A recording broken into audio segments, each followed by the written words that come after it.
Hello there, and welcome back to another episode of Check with Tech, your guide to all things tech. I am your host, Yaseen Azzam, and let's get started, shall we? First things first, do you guys remember the Huawei Mate X? You know, the phone that had way too many delays? Well, finally, Huawei has confirmed its official release date. It will release on November 15. And here goes, it will cost $2,400. I mean, that's a little bit more than I would have liked, but I guess it makes sense since you can look at the display in three ways. I mean, so far I love the Mate X. I just don't think the screen will be durable enough to last, but hey, we shall see in around a month. Next up, we have Apple. Now, Apple has been in the news for a long time, and now they just leaked their new 16-inch MacBook Pro. Ow. Now, to be honest, it kinda looks like the 15-inch version, but it's bigger, and it's rumored to have an improved keyboard, 96 watts charging, 96, and Intel's 9th generation Coffee Lake Edge processor with AMD's new 7nm Navi graphics chips. Basically, it will have better performance, better graphics rating, all that. And that's it for now, but all of those are still rumors. We still have yet to know if it's true or not. And do you guys remember last episode when I talked about the Google Pixel 4? I forgot to mention that they ditched the fingerprint scanner and they will fully rely on facial recognition. It has a bunch of different cameras and sensors for that. A lot of similarities with Apple's Face ID. But there is a little trick that worries me, to be honest. It works even when your eyes are closed. No thank you, to be honest. I mean, imagine like your friend is sleeping over with you and he wants to get something on your phone and you're asleep, so he can basically just stick your phone up to your face and bada bing, bada boom, the phone unlocks. I don't like that, to be honest. I mean, Apple does have a way to neglect that. You have to, I mean, it is an option, but you can do, like, you have to always look at the phone to know that you actually want to unlock it. But then Google says hopefully in the coming months they will bring a patch to that. So you guys know skin, right? It's the largest body of the organ. It has 3 layers, blah blah blah. It's very useful, all that things you took in biology. Well, apparently it has a new feature. You can use it to control your phone. Yeah, I said it. Your phone. How does this work? Well, it's not actually skin. I mean, how? It's artificial skin. It's almost made out of silicon, and it's basically used to mimic the way human skin works, with a bunch of computer chips as neurons. It was developed by Mark Teissier, Gilles Bailey, Catherine Pelechard, Eric Leconnet, Andrew Kahn, and Anne Rodot. I hope I pronounced those names correctly because they are such good scientists.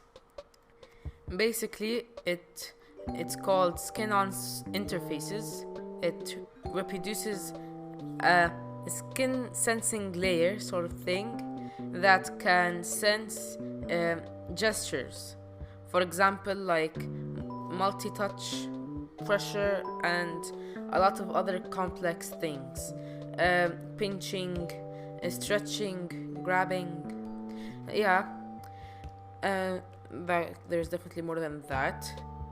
So it works like as a cover for your phone, but not only that, it can work on your laptop's touchpad and wearable devices, and hopefully more to come. I really do not like how it looks. It's basically skin. It will come in two versions, simple and ultra realistic. To be honest, simple is creepy enough. I don't want I don't want people to think that I cut somebody's skin, put it on my phone. I don't want that. It definitely looks scary, but how? I mean, like, you can twist it to turn up or lower down the volume. And it has a bunch of more sensors, and you can have an angry avatar at your laptop if you pinch it. But basically, I really don't like the idea yet. I mean, sure, probably I'm going to change my mind and think this is such a good idea. But for now, let's just assume that I'm not the type of person who gets comfortable with these types of things. Speaking of uncomfortableness, a group of researchers from security research labs created 8 different skills for Amazon Alexa and actions for Google Home, which all appear to be normal, but they are malicious. They are dangerous. For example, those actions are like horoscope readers and random number generators. They seem completely useless, but they hack the home speakers, collect personal data like passwords, and they still collect audio even when the speaker is finished listening. And the apps mimic the Google Assistant and Amazon Alexa to give a false error message to update and give their passwords. Thankfully, this was just a test, but here is when things get crazy. Those apps were approved by Amazon and Google, but then they luckily shut it down, removed it when they knew it was from security research labs. To be honest, we live in a strange time where security is rare, to be honest. I thank God that was a test. Now Amazon and Google, they know that something's wrong and they have to fix it. That's why I really don't know about this whole home speakers thing until I'm sure about privacy, because I mean Google Home and Amazon Alexa, like, they didn't do anything. The applications just kept collecting audio even when there were no commands. I'm not sure. But now, hey, let's look at the positive side. It was just a test. Nothing happened, thank God. And now Amazon and Google have to work on it. Now this year, a lot of companies have tried to bring a second screen to their phones. Samsung did it with their Samsung Galaxy Fold. Microsoft will do it with their Surface Neo and Duo. Huawei's making it with the Huawei Mate X. And now LG comes in the room, but in a different sort of way. Just like the Surface Neo and Duo, it won't actually be a foldable screen per se, but those screens will be detached. See, it's a regular old phone that has an accessory that is a second screen. I know, just bear with me here. It will use a USB-C connector to extend the display or make a secondary one, just like most other devices. It will have the Snapdragon 855 processor with 6 gigs of RAM and a 4000 mAh battery. And to be honest, the price is not bad at all for $699. To be honest, that isn't bad at all. It will release on November 1 in the States.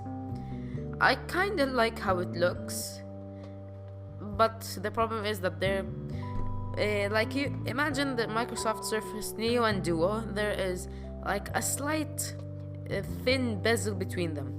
Yeah, expand that bezel around 10 times. That's the difference between the two. And I don't know why there will be notches on both screens. Possibly to improve selfie photos, but hey, I'm not complaining. I like good cameras. I don't mind at all. And now let's jump right back into security issues. Yeah, there are a bunch. Samsung users, if you guys have an S10, an S10 Plus, Note 10, any Samsung phone that has an in-display fingerprint reader, yeah, there is like a little loophole so that anyone, and I mean anyone, can unlock your phone. First off, like, people are now selling these cheap, non-authorized screen protectors. Like, they're self-explanatory, but for some reason, when you unlock your fingerprint, the reader is ultrasonic. It's not optical.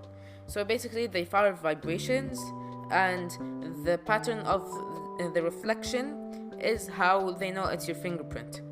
Well, now sometimes they pick up the reflections from the silicon or the screen protector itself. So it gets confused and just unlocks the phone. Why? I mean, Samsung says that they will make an update for those. So yeah, they're probably working on it now. But I don't know. I mean, there are a lot of security warnings, issues, like all of those things, especially now. I mean, Avast and NordVPN just confirmed that both of them were hacked. I really don't know. So that concludes our episode for this week. I hope you enjoyed.